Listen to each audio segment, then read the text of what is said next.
Okay, कल जहां तक हुआ था, जितना भी हुआ था, we talked about the dicot root and the monocot root plus the secondary growth which actually takes place in the dicot root. So कल वाले टॉपिक में if anyone has any doubts तो आप लोग पूछ सकते हैं. सो अभी जो हम स्टार्ट करेंगे, इसके बाद में जो नेक्स्ट है which is we are going to talk about the stem. So firstly we'll talk about the transverse section of a dicot stem. So how does a dicot stem actually look like? So सबसे पहली चीज, it has to be the epidermis.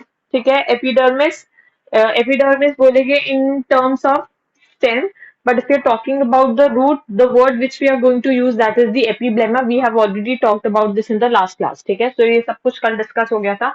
So since we are now talking about the stem, so the outermost layer, it has to be the epidermis. Okay, so the layer which has been drawn in this black color, this is actually the epidermis. ठीक है, तो ये single layered होती है. मैंने already बताया था epidermis जो होगा वो हमेशा it will always be a single layered structure. ठीक है, now outer to this epidermis, there's a line which I've drawn in red color, that is actually the cuticle. ठीक है, इसमें cuticle, इसको cuticle बोल रहे हैं because में there is cutin deposition. So basically, this is a mechanism adapted by the plants to protect itself. It's kind of a defense mechanism. Okay?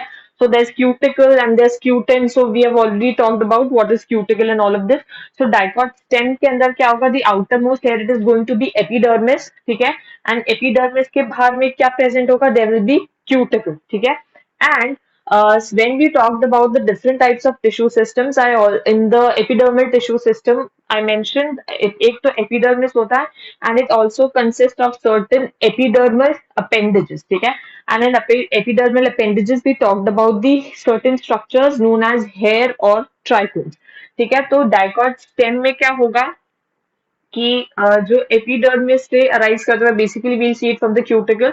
So cuticle के ऊपर there will be, we can see certain structures which can be either hair और they can be trichomes. ठीक है, so these are the structures. ये तो कहाँ तक बात हो गई? Till this epidermis. ठीक है, सो टेक्निकली अभी तक जितना हमने पढ़ा है, एपिडर्मिस के बाद what layer should be there, it is actually the cortex region. ठीक है, कॉर्टेक्स रीजन होना चाहिए बिकॉज कल जब हमने monocot root and dicot root किया था, सो वी टॉक्ड अबाउट कि जो एपिडर्मिस के जो जस्ट बीनीथ जो लेयर प्रेजेंट होती है, दैट इज एक्चुअली दिस का कॉर्टेक्स रीजन. ठीक है, so but now we are talking about the dicot stem. Epidermis तक सब कुछ सेम है. अगेन एपिडर्मिस के जो नीचे का रीजन है, that is actually cortex. But in case of dicot stem, this cortex region has been subdivided into three sub region. ठीक है, कॉर्टेक्स रीजन को फर्दर डिवाइड किया into three sub region, and दो थ्री रीजन था वो उसको मैंने सब एक ही कलर से एक्सप्लेन किया टू मेक अ क्लैरिटी. सबसे पहले just beneath the epidermis there are certain cells which are present. ठीक है, तो ये जो सबसे टॉप पे ये जो सेल्स प्रेजेंट है, this layer, this region of cortex, this is known as the colon, this is known as hypodermis basically. ठीक है, so it is hypodermis, this is known as hypodermis. and इसमें जो जिन sales का deposition होता है या जिन sales से ये बने होते हैं, that is actually known as the collenchyma. ठीक है, so we also call this layer as the collenchymatous hypodermis. And when we were discussing the collenchyma, I said कि intercellular spaces either they can be present or they can be absent. ठीक है, but इनके case में क्या है, intercellular जो spaces हैं, that is filled by a component which is known as pectin. ठीक है, जैसे जो हमने सेल वॉल का एक कंपोनेंट किया था, पेक्टोसेल्यूलोज सेल वॉल होता है, तो पेक्टोसेल्यूलोज सेल वॉल का मतलब क्या होता है? There is a pectin deposition plus there is cellulose deposition. ठीक है, so this hypodermis, firstly number one thing that it is made up of collenchyma tissue. Second thing, it has जो इसके जो इंटरसेल्यूलर स्पेसेस हैं, उन intercellular spaces में there is a deposition of some pectic substance which is known as pectin. ठीक है, now we already know जो collenchyma होता है, that is also known as the living mechanical tissue, ठीक है. So that is known as living mechanical tissue. So automatically you can assume कि what will be the function of this collenchymatous hypodermis, ठीक है. So this collenchymatous hypodermis is going to provide the mechanical strength to this particular layer, ठीक है. तो ये तो बात हो गई till the hypodermis. Now just beneath the hypodermis, like this, from this region to this region, there are various cells. Again, these are parenchymatous cells, but in इस region में जो intercellular spaces हैं वो बहुत easily present है, मतलब like बहुत commonly present है. जो intercellular spaces are very much prominent in this particular region. तो जो region just beneath the hypodermis present होगा, we call this region as the cortex, or basically simply the general cortex. Although ये सभी के सभी तीनों parts, they are the सब divisions of cortex reason, तो बट इसको हम जनरल कॉर्टेक्स भी बोल देते हैं, ठीक है. सो जो हाइपोडर्मिस के जो जस्ट नीचे लेयर रीजन प्रेजेंट होगा, we call it as the cortex region. And इसमें जो सेल्स प्रेजेंट होंगे, they will be parenchymatous in nature, ठीक है. So they will be having intercellular spaces in them, ठीक है. So that will be the parenchymatous. Now ये तो दो लेयर्स हो गए. आफ्टर दिस पैरेनकाइमेटस कॉर्टेक्स, एक नीचे इसके जस्ट लास्ट जो लेयर है which is of the cortex region, that is the endodermis. Again endodermis में I've already said a lot of times, जो एंडोडर्मिस लेयर है, it is made up of barrel shaped cells. So these are the barrel shaped cells, and this endodermis is only single layer, ठीक है. सिर्फ एक single layer होगी. And इसमें यहाँ पे एंडोडर्मिस में स्टेम में क्या एक स्पेशल फीचर है. अभी तक हमने पढ़ा कि रूट के अंदर एंडोडर्मिस लेयर में Casparian strips are present which are lignosuberin depositions, ठीक है. But in case of stem there is no Casparian strips. Stem के अंदर कैस्पेडियन स्ट्रिप्स प्रेजेंट नहीं होते हैं. Rather what are there are certain deposition of starch grains, ठीक है. So due to the deposition of starch in the endodermis layer, so this endodermis layer is also known as starch sheath. So what difference does it, एक difference क्या आता है यहाँ पे when we are talking about a root and a stem. So stem के अंदर तो there is no such thing like Casparian strip, rather उसके जगह पे क्या होता है, यहाँ पे starch grains का deposition होता है for the purpose of storage of food, ठीक है. So that is why this endodermis is also known as the starch sheath layer, ठीक है. So now from this particular region, that is from the hypodermis and then the cortex and then the endodermis, all these three layers, they form the entire cortex region, ठीक है. So whenever you're going to explain the cortex region and the dicot stem, you have to explain all these three regions, which is the collenchymatous hypodermis, parenchymatous cortex and then the endodermis. अगर इनको इनमें जिस type के sales present है उन्हीं के साथ में लर्न करोगे तो it will be easier for you कि कौन से रीजन में कौन सा टाइप ऑफ टिश्यू प्रेजेंट है, ठीक है. सो यहाँ तक तो हो गया कि दिस इज द एंडोडर्मिस. उसके बाद में जो रीजन आता है दैट इज द पेरीसाइकिल, ठीक है. पेरीसाइकिल अब क्या है, पेरीसाइकिल डाइकॉट स्टेम के अंदर बहुत स्पेशल टाइप ऑफ लेयर बन जाती है. जो पेरीसाइकिल होता है वो हेट्रोजेनस इन नेचर होता है इन case of dicot stem. How is it heterogeneous mean, जो पेरीसाइकिल होता है it is made up of two types of tissue. अभी तक हमने पढ़ा था जो पेरीसाइकिल होता है उसमें parenchymatous cells are present, but in case of a dicot stem, this pericycle is made up of two types of tissues, which are the sclerenchyma and the parenchyma. अब ये sclerenchyma और parenchyma कैसे present है देखना. देखो ये जो sclerenchyma, सबसे पहले तो जो ये देखो यहाँ पे सेंटर में पहले तो वैस्कुलर बंडल्स प्रेजेंट होंगे, ठीक है. अब वैस्कुलर बंडल्स कैसे प्रेजेंट होंगे, जो वैस्कुलर बंडल्स की अरेंजमेंट होती है इसमें we call it as conjoint, collateral and open. Root में मैंने आपको बताया हमेशा जो वैस्कुलर बंडल्स का अरेंजमेंट होता है it is always radial. R से आर आप यू कैन लर्न. रूट में there will be radial arrangement. Radial arrangement मतलब कि there will be the alternate arrangement of the xylem and phloem, ठीक है. मतलब xylem and phloem they are present on different radii, but when we are talking about stem the arrangement is conjoint, collateral and open, ठीक है. in case of dicot stem conjoint का मतलब होता है कि जो xylem and phloem है they are present on the same radius. collateral मतलब कि जो phloem होगा that will be present towards the outer side and the xylem will be present towards the inner side, ठीक है. एंड ओपन का मतलब आपको ऑलरेडी पता है, ओपन मीन्स कि जब फ्लोएम और जाइलम के बीच में एक कैम्बियम रिंग प्रेजेंट होते हैं, so we call those vascular bundles as the open vascular bundles, ठीक है।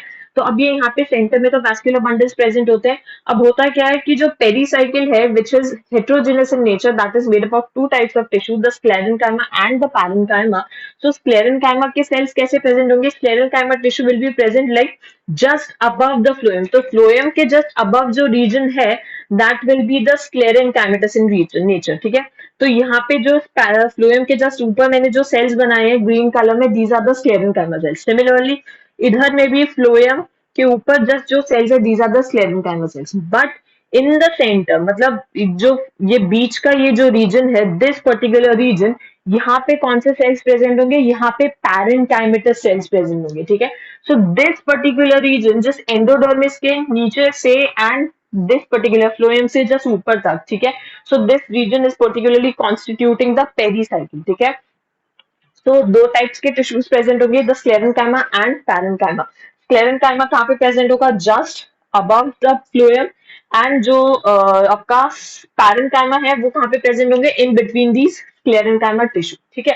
Now if you actually look at the diagram, diagram में क्या हो रहा है कि ये जो बीच के पैरेंकाइमा सेल्स है when they are coming in between, मतलब जब ये इन वैस्कुलर बंडल्स के बीच में आ रहे हैं तो दे आर स्क्वीजिंग डाउन, मतलब और भी बहुत ज्यादा नैरो डाउन होते जाते हैं। तो जितने ज्यादा ये वैस्कुलर बंडल्स के बीच में आते जाएंगे, the size of the cells they are actually becoming more and more elongated, ठीक है। तो since they are becoming more and more elongated, तो ये जब और वापस जब इन वैस्कुलर बंडल्स को क्रॉस कर जाते हैं, they again become normally parenchymatous, ठीक है, नॉर्मल पैरेंकाइमेटस सेल्स बन जाते हैं। तो जब इन वैस्कुलर बंडल्स के बीच में जब ये इलोंगेटेड सेल्स बन जाते हैं, so we call this particular region as the medullary rays, ठीक है।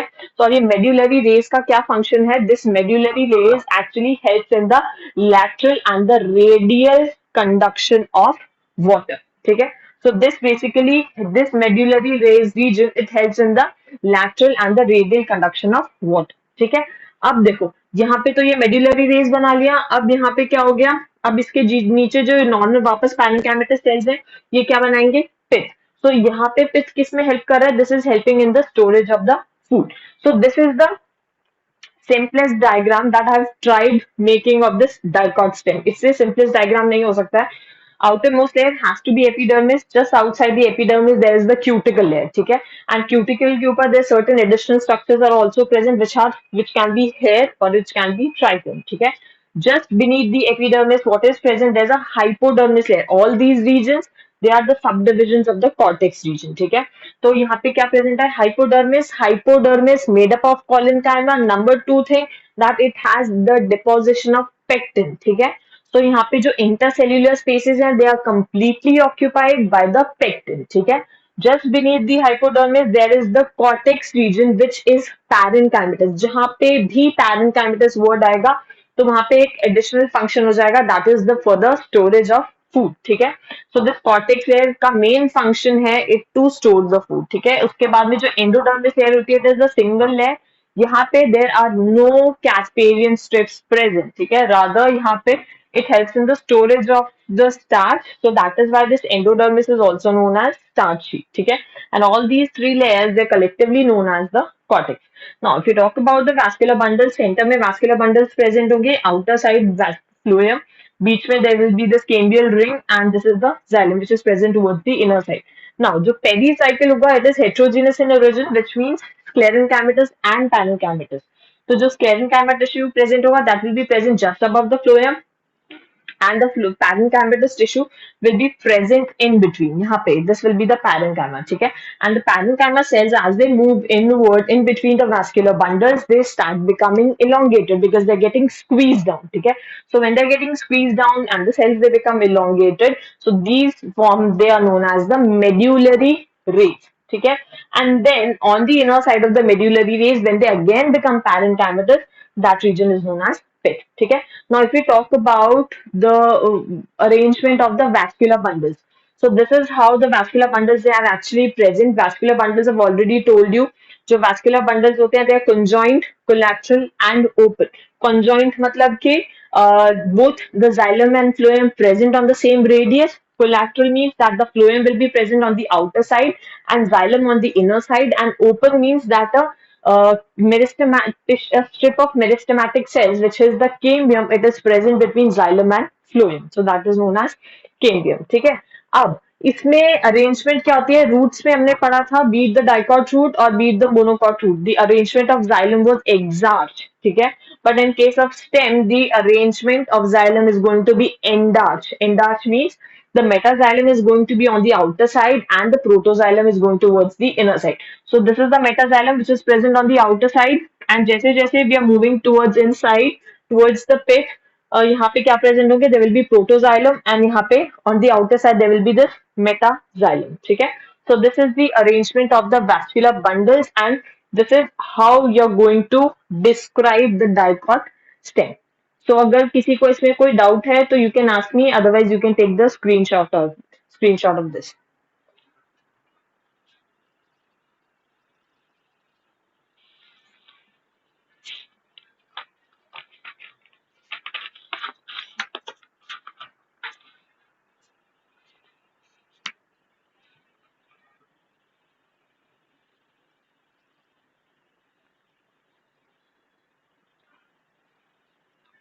Done?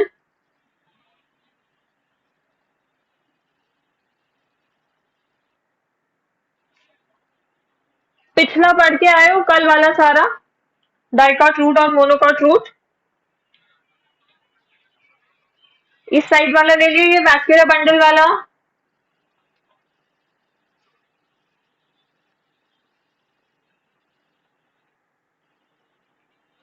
बोलो.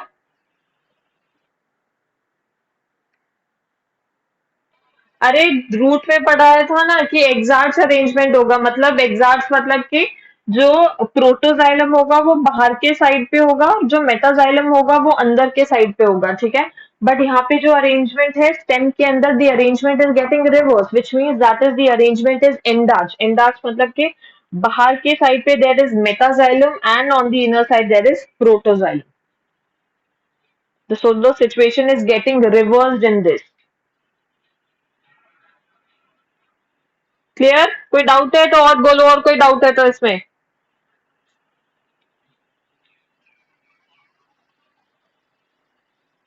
Can I rub it?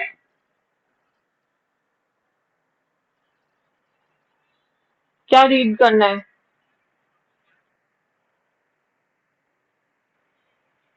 अच्छा करो, जल्दी करो.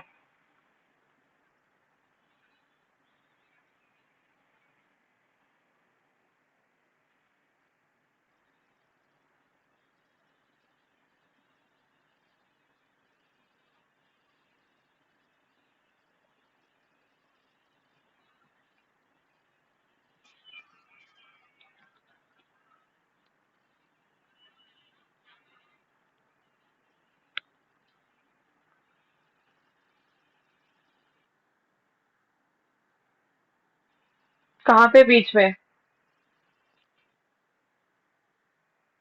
नहीं नहीं, वो नहीं होता है इसमें, स्पेस वगैरह का कोई नहीं होता. ये एक्चुअल में क्या हो रहा है कि इसको जब आप डाइकॉट स्टेम को एक्चुअल में आप देखोगे तो उसमें होता क्या है कि this is the arrangement. Suppose ये यहाँ पे, ये this is the vascular bundle, ये वैस्कुलर बंडल है, ये वैस्कुलर बंडल है. ठीक है. तो मैंने यहाँ पे क्या शो किया है? यहाँ पे मैंने सिर्फ पर्टिकुलरली ये दो वैस्कुलर बंडल्स मैंने यहाँ पे शो किए. सो ये बेसिकली क्या है, यहाँ पे ये कंप्लीट एक सर्कुलर स्ट्रक्चर है. ऐसा नहीं है कि ऐसे लॉन्जिट्यूडनल सेक्शन है, ये पूरा सर्कुलर ऐसे एक स्ट्रक्चर है. सो मैंने एक सिर्फ पर्टिकुलर सेक्शन शो किया. जैसे like if this is how a transfer section of dicot stem looking like. So यहाँ पे I've tried showing only these two particular vascular bundles. So यहाँ पे ये सिर्फ दो vascular bundles show किए, and यहाँ पे pith में there is no such space. Like यहाँ पे इसके अंदर pith is prominent. ठीक है, इसमें पिच प्रोमिनेंट होती है. बाकी जब सेकेंडरी ग्रोथ करेंगे तो देखेंगे कि इसमें पिच में क्या चेंजेस होते हैं. ठीक है. बाकी इतना बताओ, इस वाले जितना अभी तक transfer section of dicot stem करा है उसमें कोई डाउट है तो आप पूछ लो, so that I can write down the description now.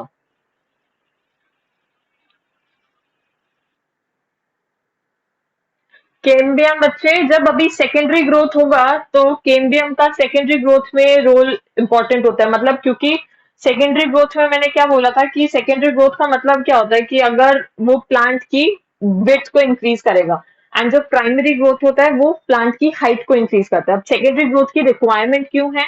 क्योंकि अगर सोचो, अगर आप सिर्फ एपिकल मेरिस्टम से अगर सिर्फ प्लांट की हाइट ही इंक्रीज होती जाएगी, और अगर सिर्फ प्लांट की हाइट इंक्रीज होती जाएगी और सपोज प्लांट की हाइट इतनी इंक्रीज हो गई, तो देयर शुड बी समथिंग जो एक विड्थ रिक्वायर्ड है उस प्लांट को एक एडिशनल सपोर्ट प्रोवाइड करने के लिए, ठीक है।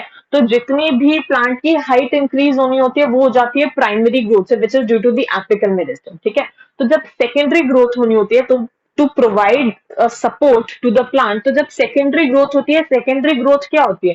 सेकेंडरी ग्रोथ में होता है डी डिफरेंशिएशन। डी डिफरेंशिएशन मतलब कि जो ऑलरेडी डिफरेंशिएटेड सेल्स हैं वो due to somehow they regain the meristematic activity, ठीक है। तो जब उन डिफरेंशिएटेड सेल्स के पास जब फिर से मेरिस्टेमेटिक एक्टिविटी आ जाती है तो उस प्रोसेस को हम बोलते हैं डी डिफरेंशिएशन, ठीक है।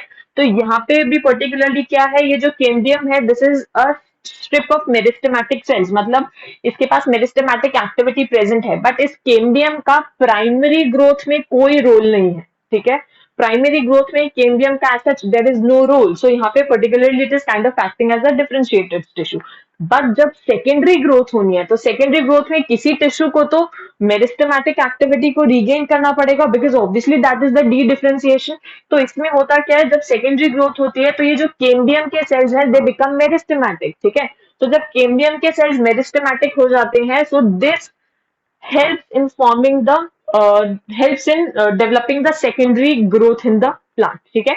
अब जब ये डाइकॉट स्टेम हो जाएगा इसके बाद immediately we'll start with the secondary growth, and then you'll see how this intrafascicular cambium and the interfascicular cambium, how are they going to help this particular plant in the secondary growth, ठीक है। तो cambium का role क्या है, देखो cambium का एक तो जहां पे भी केम्बियम वर्ड आ जाए तो उसका मतलब ये है कि the vascular bundles they are going to be open. Open मतलब कि अगर फ्लोएम और जाइलम के बीच में एक केम्बियम की रिंग आ जाती है तो उसको बोलते हैं हम ओपन वैस्कुलर बंडल्स, ठीक है। क्योंकि मोनोकॉट के अंदर कभी भी सेकेंडरी ग्रोथ नहीं होती है तो रूट के अंदर भी क्या था कि कोई भी केम्बियम प्रेजेंट नहीं था मोनोकॉट रूट में। और जब हम मोनोकॉट स्टेम पढ़ेंगे तो उसमें भी वील सी कि जो वैस्कुलर बंडल्स होते हैं वो कभी भी ओपन नहीं होते हैं, they are always closed. Why close? Because monocots को सेकेंडरी ग्रोथ की रिक्वायरमेंट ही नहीं है, क्योंकि उनमें कभी सेकेंडरी ग्रोथ होता ही नहीं। और जो क्योंकि उनमें सेकेंडरी ग्रोथ होता ही नहीं है तो व्हाट एक्चुअली हैपेंस कि उनको उनके अंदर जो वैस्कुलर बंडल्स होते हैं they are always and always close. Dicots की तरह नहीं होता है कि जो वैस्कुलर बंडल्स होते हैं वो ओपन होंगे। बात समझ में आ रही है? सो केम्बियम का मेन रोल है to help the plant in the secondary growth, जो कहाँ पे होगी? सिर्फ डाइकॉट में। मोनोकॉट में सेकेंडरी ग्रोथ का कोई रोल नहीं। बात समझ में आ रही है? Anything else?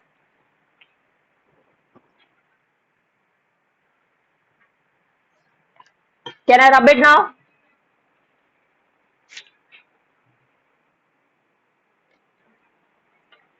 So firstly I'll write down the description and then I'll start with the secondary growth.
Take a screenshot of it, and then I'll write the cambium and the medullary rays.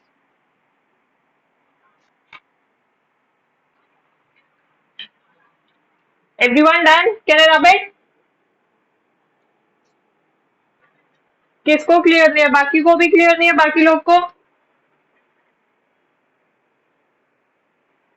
तो बच्चे मैं क्या करूं बताओ, जिसको नहीं clear है तो?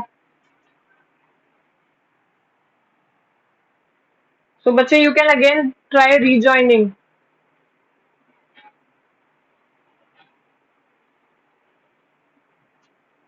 ज्यादा से ज्यादा I can zoom it up or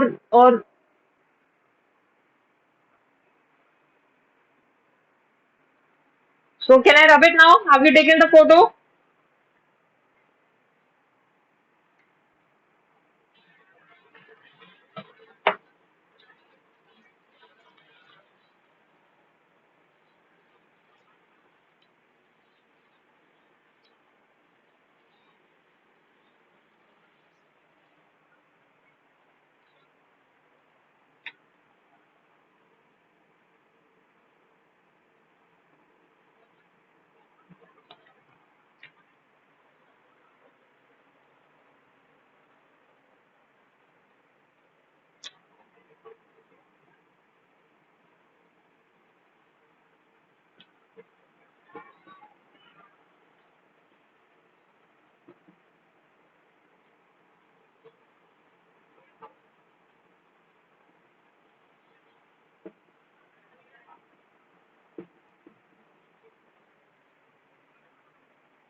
You can take the screenshot. So यहाँ पे this primary growth of the dicot stem it is over. इसके बाद जो next आपका topic रहेगा that will be the secondary growth in case of dicot stem. पहले हम dicot stem में ही secondary growth complete करेंगे and then उसके बाद we'll move on to the monocot stem.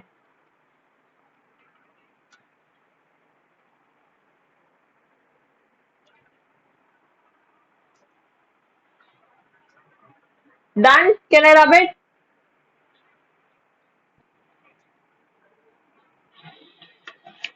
अब heading डालो. Next is secondary growth in case of dicot stem. See, secondary growth in dicot stem में क्या होगा?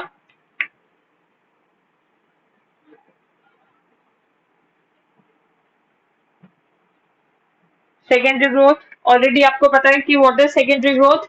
Basically, it helps in increasing the width of the plant and it provides an additional mechanical support to the plant. ठीक है? अब secondary growth जो dicot stem है उसमें secondary growth basically इतना ही simple नहीं होती है जैसे dicot root में होती थी.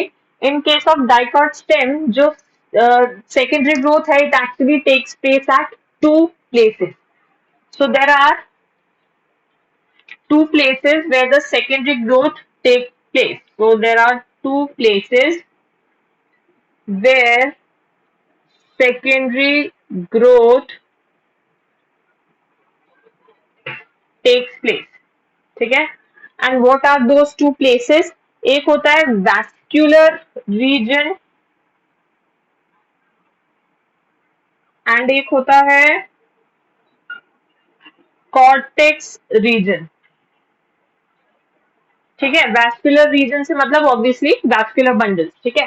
अब जो इन दो रीजन्स में मतलब दो स्टेजेस में जो सेकेंडरी ग्रोथ होता है वो होता है डाइकॉट स्टेम में. एक होता है secondary growth it takes place in the vascular region and the other region is the cortex region. ठीक है? अब जो वैस्कुलर रीजन में सेकेंडरी ग्रोथ होती है इसको हम बोलते हैं इंट्रास्टेलर सेकेंडरी ग्रोथ. ठीक है? इसको बोलते हैं extra stelar secondary growth. If you remember मैंने कल एक टर्म मेंशन किया था विच वाज स्टीली.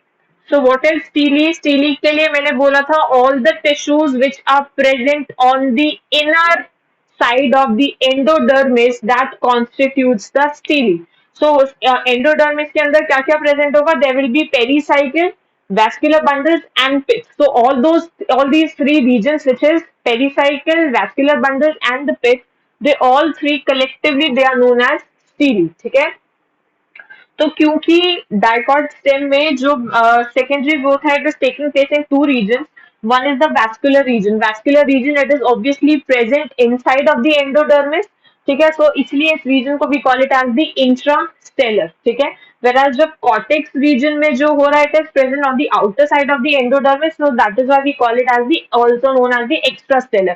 सो दो स्टेजेस में या दो रीजन्स में सेकेंडरी ग्रोथ होती है इन केस ऑफ डाइकॉट स्टेम. ठीक है, अब सेकेंडरी ग्रोथ होती कैसे? सो पहले वील सी कि वैस्कुलर बंडल्स का अरेंजमेंट कैसा है.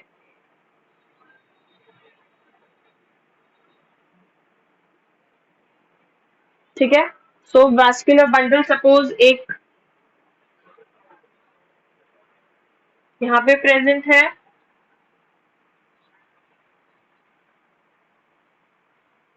ठीक है, ये सब ये बीच में क्या है? दिस इज द, ये बाहर की साइड पे phloem, this is xylem. Again this is phloem, this is xylem. और क्या है? This is phloem, this is xylem, and this is phloem, this is xylem, and this is also, this is xylem and this is phloem. So अब ये बीच का reason क्या है? ये obviously अभी हम पढ़ के आए हैं, तो you already know what is this known as. This is actually the cambium. ठीक है, अभी just a few seconds I'll add one more term to this cambium. ठीक है, तो जब सेकेंडरी ग्रोथ होती है, दिस इज द अरेंजमेंट. ये अभी जैसे हमने थोड़ी देर पहले देखा है कि this is the arrangement of the vascular bundles in case of dicot stem. ठीक है, which means the arrangement is actually conjoined, collateral and open. So मतलब there's a cambium strip present between xylem and phloem and the phloem is present on the outer side. ठीक है, अब देखो जब secondary growth start होनी है, तो सबसे पहले जो रीजन मेरिस्टेमैटिक बनेगा, मैंने अभी बताया था जो रीजन सबसे पहले मेरिस्टेमैटिक बनेगा